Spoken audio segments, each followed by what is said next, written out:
Well, now that we did a terrific job on making a slideshow of all of our photos using a Mac computer, complete with slide transitions, some text and music, now we're going to do the same thing with a Windows computer. I have here a Windows computer. If it looks a little different to you, it's running an operating system called Windows 8. Before that, of course, was Windows 7, Windows XP, Windows Vista, all the same, running on a Windows computer. This time around, though, they really went for a different look. If you take a look at what Windows 8 looks like, it'll probably remind you a lot of an iPhone, iPad, or any of those other cell phones that we're all attached to at this point. They decided to make these little squares, or apps as we call them. There's even an app store where you can buy them, and you're going to simply click on with your mouse onto any of those squares. Windows 8 was designed especially because so many computers nowadays are touch sensitive as well, so it makes it a little bit easier to just be able to touch the app and launch it. But whether you have Windows 8, Windows 7, or Windows from 10 years ago, what we're going to do right now is going to work equally as well. We're going to be using an app called Windows Movie Maker. If your computer did not come preloaded with Windows Movie Maker, not to worry. You'll simply go over to windows.com on the internet and click on Downloads. It's a free download, so there's no charge to you. You can get started making your slideshows right away. So I'll just click on Movie Maker, and immediately you're going to see, looks very similar to our last one, a screen where we'll be watching our movie. We start first by importing our slides or photos. Well, I have here my camera with my little card. And this computer also has a card slot that I could put it right in.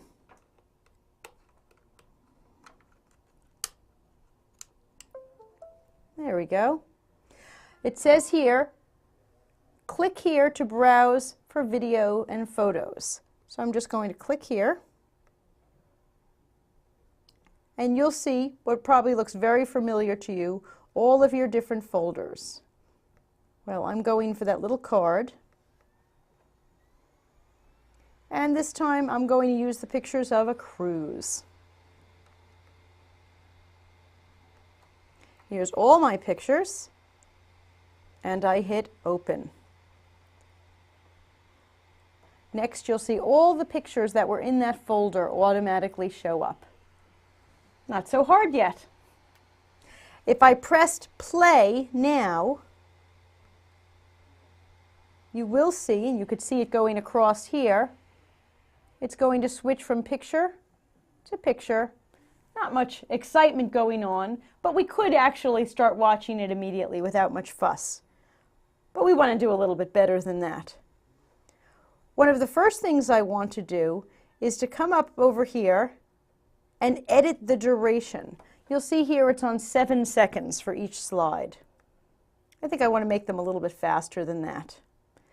And to make sure that it counts for all of my slides, I'm going to highlight all of the pictures. And I think I'll just set the duration at 4 seconds. Keeps it moving a little bit more.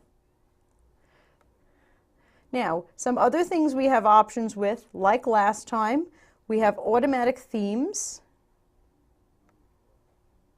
If I just mouse over, you'll see the theme begin.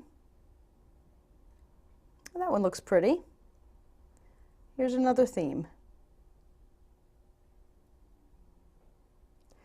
Or if I wanted a little fine-tuning of every single one, I could choose a particular slide, and then I could choose exactly how I want that one to go. Here under Visual Effects or Animations. Visual Effects means that the photos are going to show up with that special effect on it. Animations mean that my transitions might dissolve or checkerboard in, or even little crisscrosses. I think I'll apply that one to all. That's a nice one. Well, now when I come back and hit play, you'll see all sorts of transitions and such going on the screen. Now, like before, I can also pick some music. I'll just come over here where it says Add Music. And I can find music online, or I can add music from my computer. Now I know I have some songs right here on my computer. So now we can play our slideshow. From start to finish, I think from just putting in the camera card till playing was not that much time at all.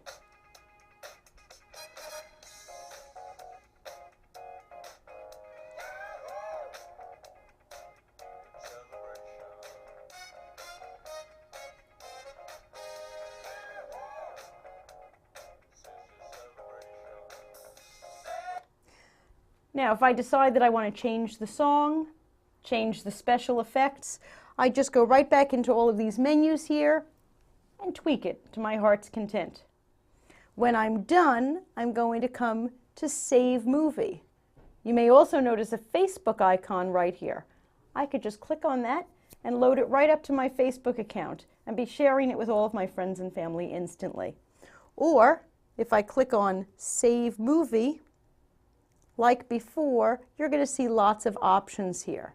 I can be saving it for an email, for an Android phone, an iPhone, or various other devices. Those choices are because all of those different phones or computers have different screen sizes. So when I hit save, it's going to optimize it for any particular thing. Of course, you might want to save it multiple times, sometimes at the DVD size, other times at the iPhone size, just so that it would work perfectly for everybody and everyone can enjoy your movie. Or as I said, skip the save entirely and just hit Facebook. Load it all up and people are going to think you're a regular Steven Spielberg. But remember, I warned you, be careful. Once they see how good you are at making these slideshows, you'll probably be making dozens and dozens of them.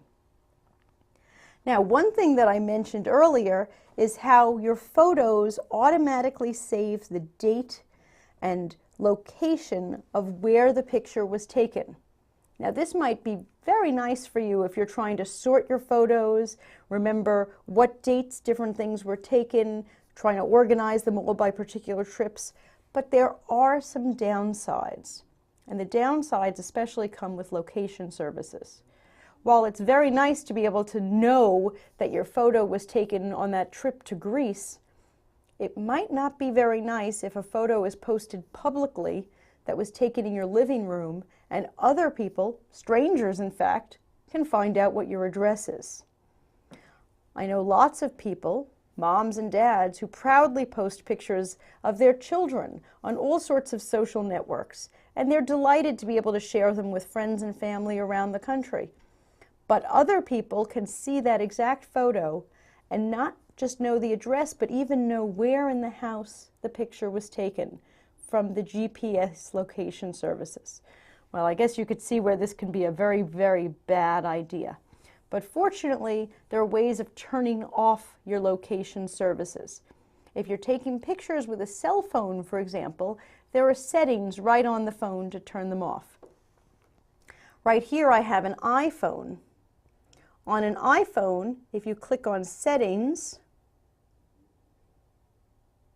in all of our general settings, we'll see Location Services. Now, I could just toggle on and off for all location services, but I might want some location services to work and not others. For example, my phone is equipped with maps so that I can find where I am. Well, if I turned off the location services, that would be a problem. Now the map can't find me with the little dot. Also, location services are used for the weather app, so it can tell me exactly what the weather is here.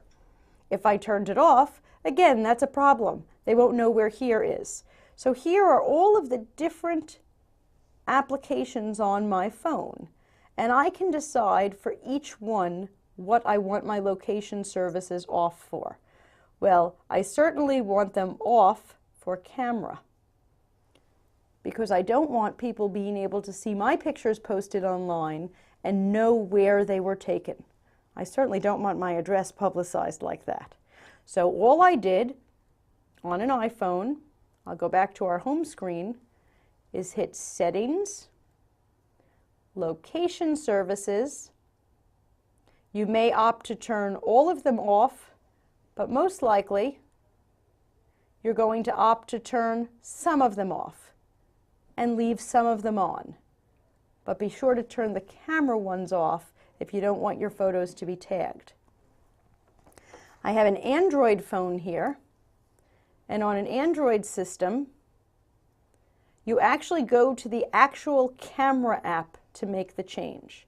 So here's my camera app, as if I were going to be taking pictures right now. This button up here that looks like a gear is Settings. If I click on that, there are all sorts of different settings for my camera. And one of them is GPS tag. GPS stands for our location services, and I turned mine off so that my photos won't be tagged and people won't be able to find where I am. So we had lots of wonderful things we could do with our photos here today on Technically Speaking, turning them into slideshows, adding music and transitions, and all sorts of fun things, and most importantly, keeping you and your family safe. I certainly hope you're going to try this at home, impress everybody, but remember, you were warned, once you do it well once, people are going to expect more great things of you. Please find us on the web at technicallyspeakingtv.com, where you can find links to the programs we used and some helpful tips to get you and your photos shared with all of your family and friends. Thanks for joining us.